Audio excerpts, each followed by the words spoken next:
Ayan, mga kabunyog, mga kababayan, magandang araw po sa inyong lahat. Welcome po sa isa na namang episode ng ating talakayan. Dito po sa ating bagong segment, ATD. Ano ang totoo dito? Ayan, itong bagong segment kong ito, mga kabunyog, marami kasing nagtatanong sa akin dahil sa lumalaganap na fake news, disinformation, nagiging tanungan tayo ng ating mga kababayan, Attorney, ano bang totoo dito? Kaya gumawa na lang ako ng regular kong segment, sinasagot ko yung mga tanong na yan dito sa ATD. Ano ang totoo dito? Mapapanood po ninyo ito sa Veritas YouTube channel, kaya kung hindi pa po kayo nakasubscribe, subscribe na po kayo. Papanood rin tayo sa Veritas Facebook page. Kung hindi pa po kayo nakafollow, follow na po kayo at lagi na po ninyong aabangan. Regular na po ito araw-araw. ATD. Ano ang totoo dito? Ayan. Ano ang totoo dito? Totoo ba ito na gumagamit ng illegal na droga si Kitty Duterte? Ha? Ano yan, ha? Maraming nagtanong niyan kasi si Yusek Claire Castro sa kanyang vlog, alam naman natin si Yusek Claire Castro ang Palace Press Officer. Mayroon siyang sarili niyang vlog. Eh ngayon nagkomentaryo itong si Yusek Claire Castro. Sabi niya, nasabing hindi korap pero umaming korap. Lumalaban sa illegal na droga when in fact yung anak umano ang siyang gumagamit. O yan ha? Yan yung sabi ni Yusek Claire Castro. Hmm? Um, ano ito si Yusek Claire Castro sa kanyang vlog, pinatamaan niya. Ha? Ha? Ang tinutukoy anya ni Yusek Claire Castro na anak ni Duterte na di umano'y gumagamit ng illegal na droga ay itong si Kitty Duterte. Ha? Tungkol kila Baste, kila Pulong yung pagkakasangkot ng mga yan sa mga sinasabing illegal na droga. Marami nang nagsasabi niyan. Saka makita mo naman si Baste, 'di ba? Nakita niyo yung video o picture ba 'yon ni Baste at saka ni Helen Adarna. Kitang-kita mo naman talaga na ano nagdodroga o kung ano man sila Baste. Ay si Baste. Pero itong si Kitty Duterte, um, ano 'yun, mayroon din kasi itong picture na nagpa-party ba 'yun? Tapos sa pagpa-party nito makikita mo sa ano ng kanyang mukha, naggagamit din ng parang gumagamit din ng illegal na droga. Kaya ito ngayon, ito na, nag-react na si Yusek Claire Castro. Sabi ni Yusek Claire Castro, ang mga Duterte, pinapakilala nila, lalo na si Digong, na kalaban niya daw yung illegal na droga. Pero, nagsasabi niyan, kaya lang itong anak, ayan, sabi ni Yusek Claire Castro, kung titingnan mo, gumagamit ng ng illegal na droga.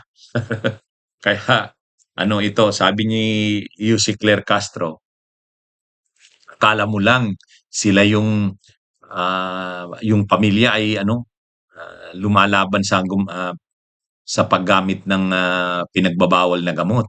Pero yung pamilyang 'yan kung titingnan mo, involved involved mismo sa sa paggamit nito. Hmm? Kaya sabi ni Yusek Claire Castro, ah, sa korapsyon, sasabihin mo, laban ka sa korapsyon, pero sangkot din sa korapsyon.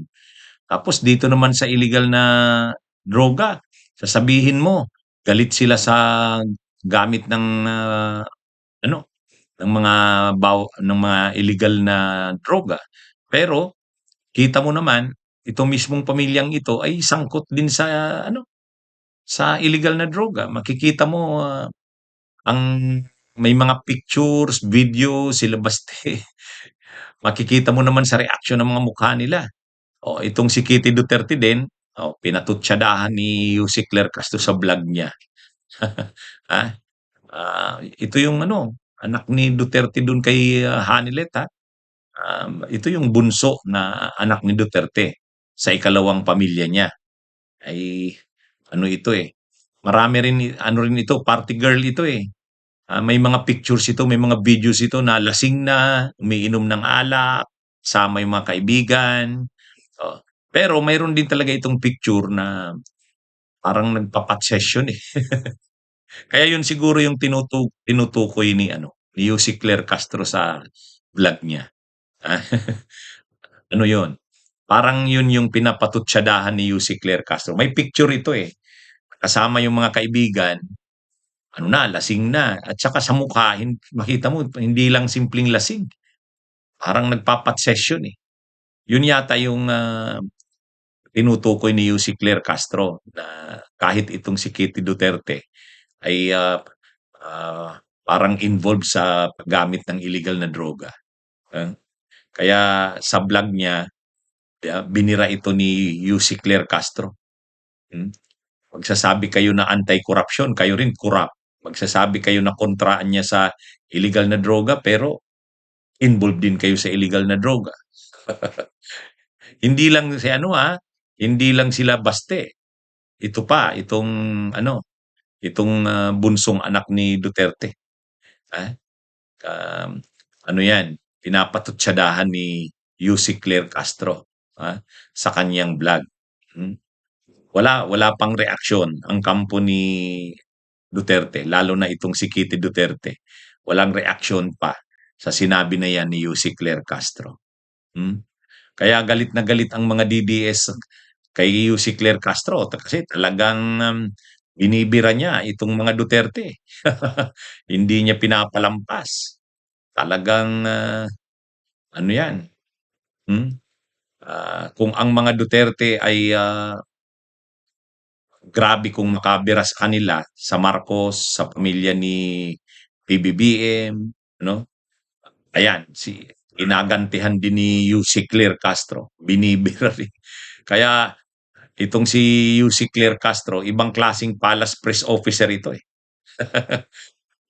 Talagang kuma-counter, hmm. Talagang, ano ito, kaya ang mga DDS galit na galit dito, hmm.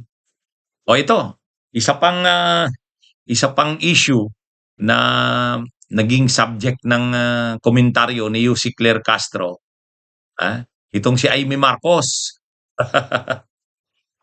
Si Amy Marcos. Kasi nito kasing mga nakaraang araw, grabe kung makabira itong si Amy Marcos, binibira mismo si PBBM. O ngayon ang issue dito tungkol sa report ng ICI doon sa pag-iimbestiga sa anomalya sa flood control. O alam naman natin na nagsarado na ang ICI, yung Independent Commission for Infrastructure, hanggang na lang Marso 31. O ngayon nagko-comment itong si Amy Marcos. Sabi ni Amy Marcos, nag-imbestiga, nasaan ang ICI report? Na April Fool na, nahudas pa. Sinabi yan ni Amy Marcos noong April 1. Kumbaga, ang patutsada kasi ni Amy, nagsarado daw ang ICI, ano naman daw nagawa nito? Tapos na daw ang ICI, pero nasaan? Nasaan ang report? Hindi naman daw linalabas. Hindi naman linalabas. Binibira ngayon ni Amy Marcos. Pero ang totoo, ang sabi ng administrasyon diyan, tinurn over na ng ICI sa DOJ at saka sa Ombudsman yung mga resulta ng investigasyon nito. So kung may maglalabas man ng mga report na yan sa investigasyon ng ICI, yung Ombudsman na. Kasi nandun na, tinurn over na ng tinurn over na ng ICI kasi nagsarado na nga yung ICI, eh. Kaya lang siyempre itong si Amy Marcos talagang wala ng hindi na ito nag-aalangan birahin ang administrasyon ng kapatid niya kasi pro Duterte na na ito. Ngayon binibira niya yung ICI, na April Fool na daw, nahudas pa. Nag-risk back ngayon si Yussi Claire Castro kay Amy. Sabi ni Yussi Claire Castro, sino bang nahudas? Sino bang nanloko? Sana kung ang isang tao ay talagang laban sa korupsyon, sana consistent sa pagbatikos dito at pagpuna hindi lang sa panahon ni Pangulong Marcos Jr. kundi pati nakaraang administrasyon. Yan ang comment ni Yussi Claire Castro kay Amy Marcos. Sino daw bang naghudas? Sinong nanloko? Ang tinutukoy ni Yussi Claire Castro, Kasi si Amy Marcos, kung makapagsalita, akala mo naman daw anti-korupsyon. Oh. Eh bakit yung korupsyon lang sa ilalim ng kapatid niya nito ni Pangulong Marcos Jr. ang nakikita ni Amy? Bakit yung korupsyon ng nakaraang administrasyon ng mga Duterte hindi niya pinupuna, hindi niya kinukomentaryuhan? Kaya sabi ni Yussi Claire Castro, yan ang manloloko, hindi consistent, hipokrita. Kaya sinong naghudas? Sinong hudas? Binalik ni Yussi Claire Castro yung mga hudas-hudas issue eh. Yung kasi yung binanggit din ni Amy Marcos eh. Ano kasi, talagang itong si Amy Marcos, ang nakikita na yung mga mali ng administrasyon ng kapatid niya. Siya na ang taga-taki dito eh. Eh, siyempre si Yussi Claire Castro, na ano na siya, kumbaga napipiko na siya dito kay Amy Marcos kasi kapatid ng Pangulo. Tapos tinitira yung kapatid. Oh. Kaya sabi ni Yusek Claire Castro, ay sino ba yung hudas? Sinong naghudas? Parang hudas sa kapatid niya itong si Amy Marcos. Yun ang mga patutsada ni Claire Castro eh. Ano kasi ito, lumabas kasi itong mga comments na ito ngayong Semana Santa. O kaya ang mga termino tungkol sa hudas, tungkol sa paghudas. Ah, pero ano yan eh, pag, pag sinabihan mong sino ang hudas, matindi yan. Alam naman natin, pag hudas, traidor. Pag hudas, traidor. Kaya lang hindi naman si Yussi Claire Castro ang nagsimulang gumamit ng term na hudas.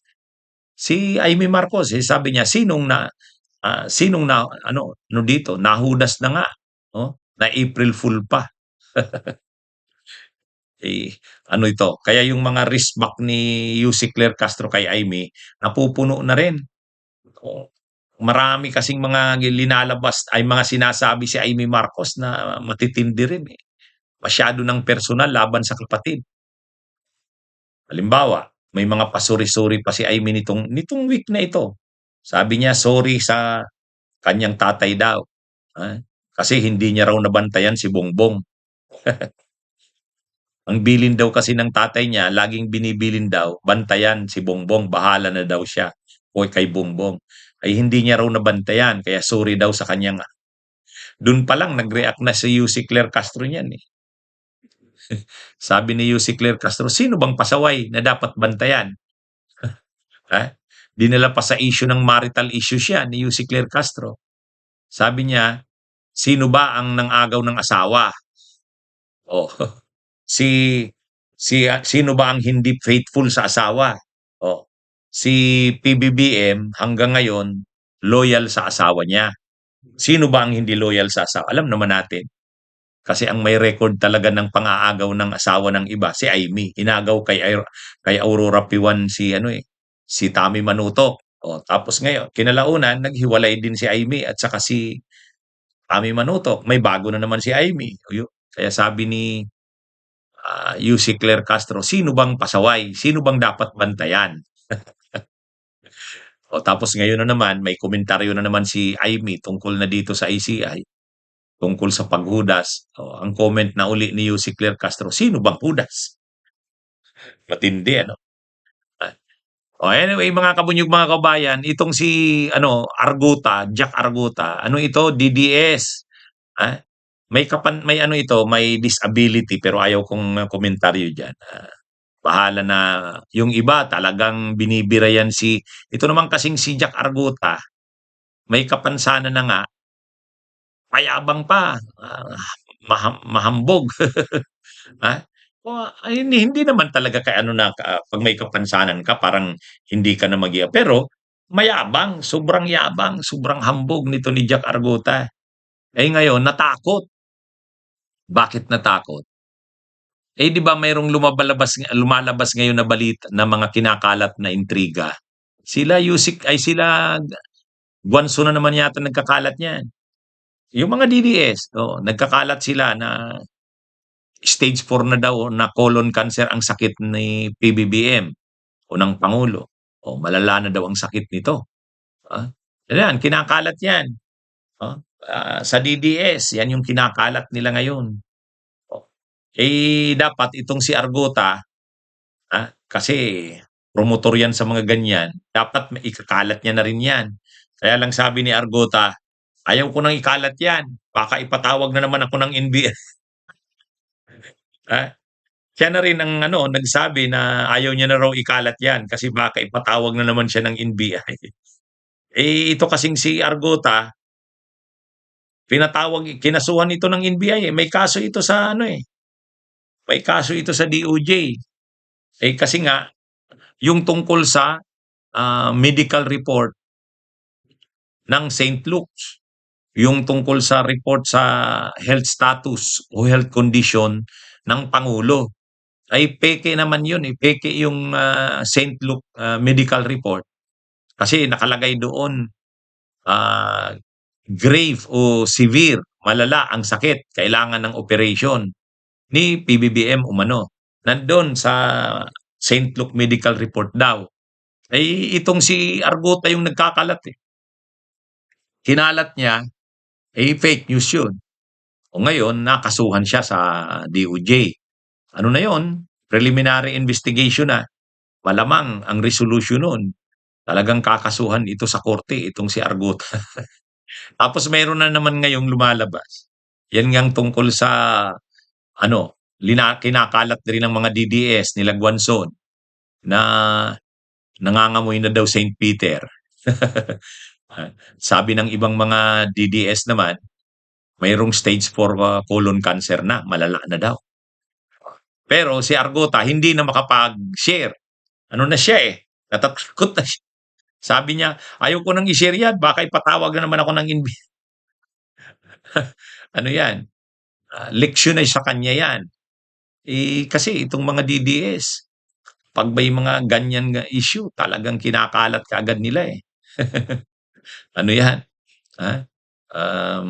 Gusto talaga nilang, palakihin yang issue na yan ng kalusugan ng pangulo, kahit hindi naman totoo, ha?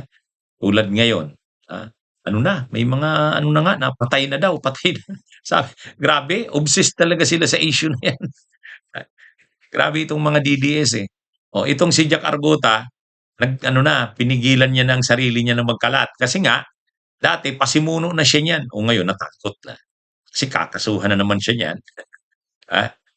Okay, mga kabunyog mga kabayan, magandang araw sa inyong lahat.